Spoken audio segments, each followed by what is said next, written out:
धम्मपद मलवग्गो सुजीवं अहिरेकेन काकसुरेन धन्सिना पखंदिना पगभेन संकलिठेन जीवितं। निर्लज्ज कावळ्यासारखा शूर, विनाशी घुसणारा धष्ट आणि पुष्ट अशा माणसाचे जीवित सोपे असते। हिरिमताच दुजीवं नित्यं शुची गवेसिना अलिने न पगभेन सुद्धा जीवेन पसता। परंतु ज्याला लाजेची चाड आहे, जो नित्य शुची गोष्टींच्या शोधात असतो, जो सावधान व शालीन आहे, जो शुद्ध उपजीविका करतो, त्याचे जीवित कष्टाचे असते। अर्थकथा: एका तरुण भिक्षूने दुसऱ्या एका भिक्षूला उत्तम प्रकारचे जेवण दिले आणि ज्या ज्या वेळी त्या प्रकारचे अन्नपदार्थ पुन्हा मिळतील तेव्हा तेव्हा त्याने पुन्हा त्या भिक्षूला देण्याचे अभिवचन दिले।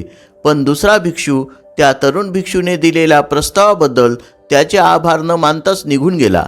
ही गोष्ट ऐकून बुद्धांनी सौजन्य आणि अशिष्टपणा यावर भाष्य केले।